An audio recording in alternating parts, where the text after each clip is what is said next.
Hello guys, कैसे आप लोग? आज से अच्छे होंगे। आप लोगों की पढ़ाई अच्छी चल रही होगी। आप सब लोगों का एक बार फिर आपके अपने ऑनलाइन प्लेटफॉर्म प्रयाग एकेडमी में बहुत बहुत स्वागत है।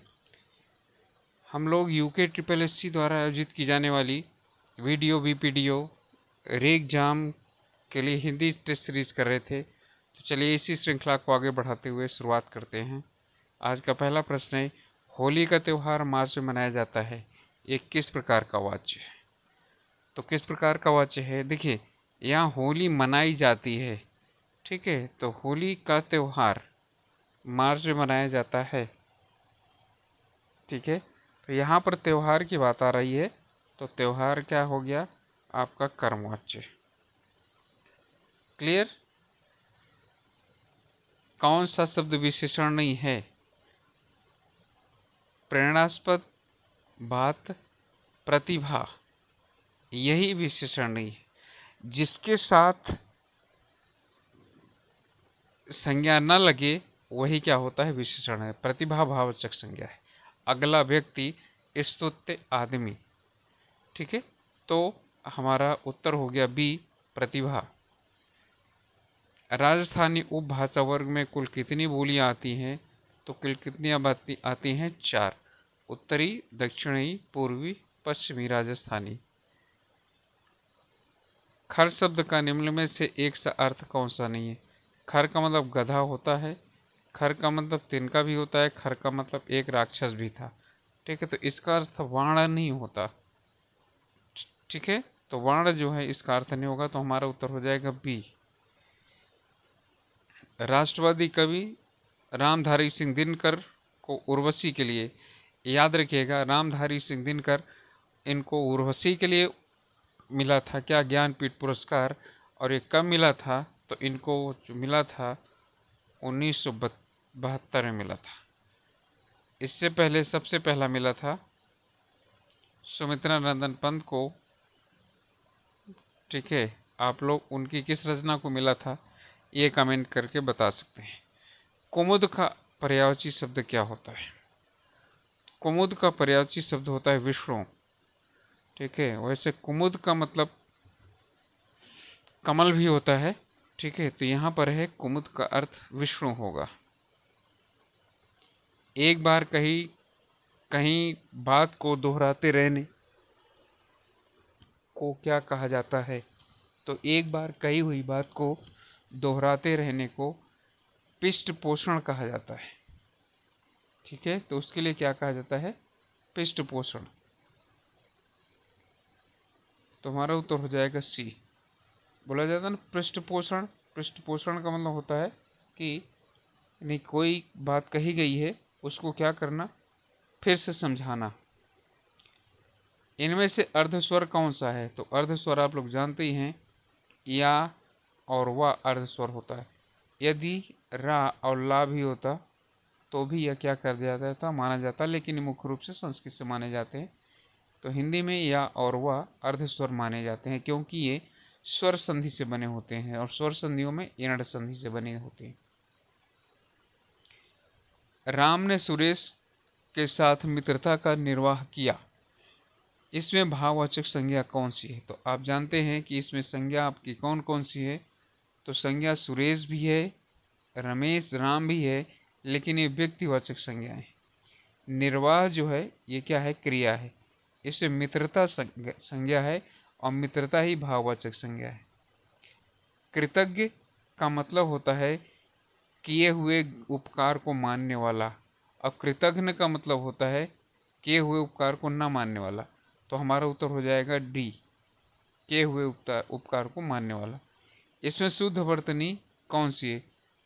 श्रृंगार, जमुना, चेष्टा या अंत्येष्टि।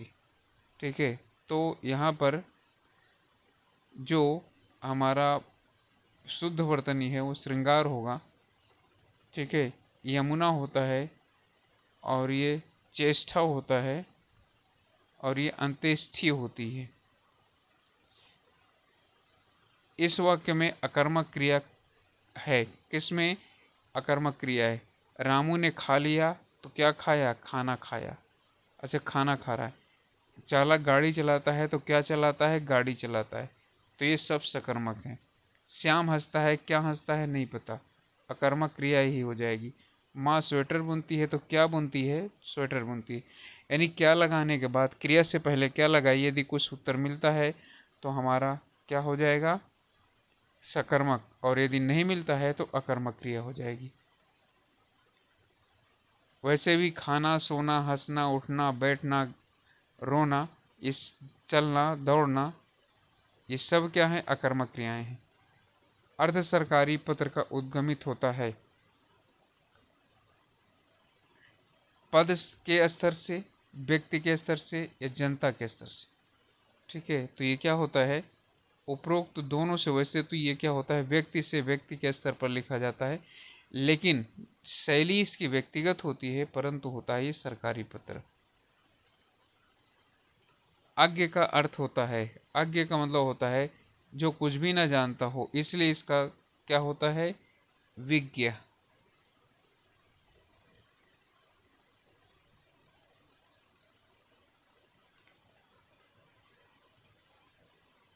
अधोलिखित में अशुद्ध वर्तनी वाला शब्द है। दधीचि सही है, निवृत्ति भी सही है, घनिष्ठ भी सही है, याज्ञवल्क्य को होता है, याज्ञवल्क्य नहीं, तो यहाँ पर ये गलत हो जाएगा। बादल राग कविता के रचयिता कौन है? तो बादल राग कविता के रचयिता हैं सूर्यकांत त्रिपाठी निराला। ठीक है, निराला जी बादल राग कविता के रचयिता हैं।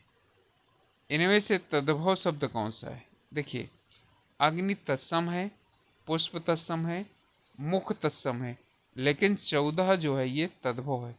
इसका होता है चतुर्दश।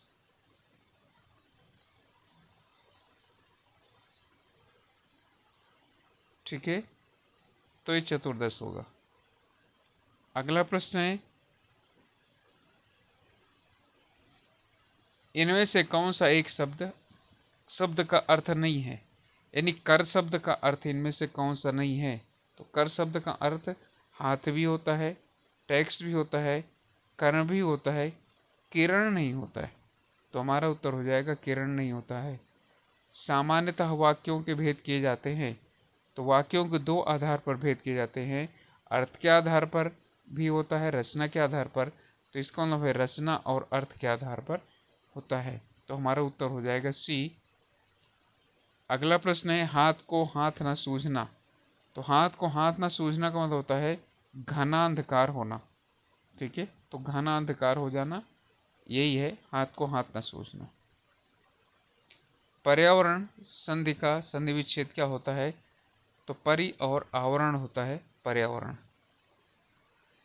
ठीक है, यहाँ पर क्या हो जाएगी? यण संधि होगी पर्यावरण। चारुचंद्र की चंचल किरणें खेल रही हैं जलथल में, स्वच्छ चांदनी बिछी हुई है अवनी और अंबरतल में। इसमें चा चा चा की आवृत्ति कई बार हुई है, इसलिए यहाँ पर क्या हो जाएगा? यहाँ हो जाएगा अनुप्रास अलंकार। ठीक है, राजभाषा अधिनियम 1963 में कितनी धाराएं थी? ठीक है, तो इसमें धाराओं की संख्या कुल कितनी थी? 9 थी। छायावाद युग का समय माना जाता है, तो आप जानते हैं कि 1918 से 1936 तक माना जाता है।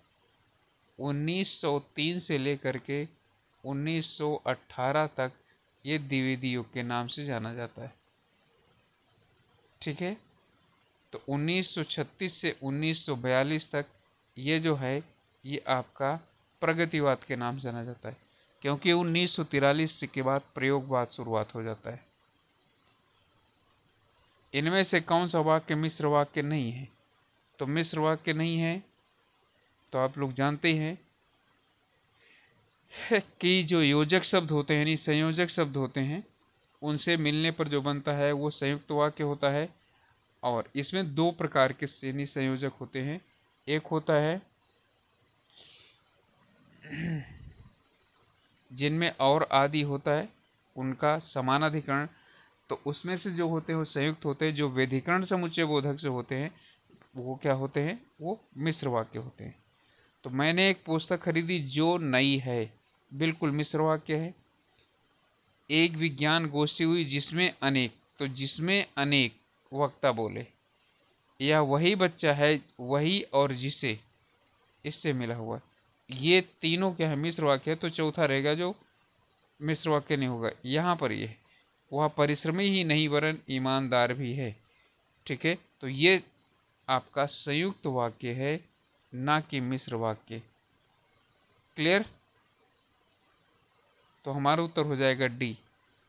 तो ये थे हमारे प्रश्न, लगभग ये 20 से 22-23 प्रश्न थे। ठीक है, तो अभी तक आप लोगों से रिक्वेस्ट है कि अभी तक सब्सक्राइब नहीं किया है चैनल को तो प्लीज़ सब्सक्राइब कीजिए, अपने ग्रुप्स में शेयर कीजिए, जिससे कि जो लोग हम लोगों के साथ मिल करके और अपनी तैयारी को और अच्छा बढ़ाना चाहते हैं तो कर सकते हैं साथ में तैयारी। तो मिलेंगे अगले वीडियो में, तब तक के लिए आप लोग अपना ध्यान रखिए, पढ़ाई कीजिए। Okay, all the best.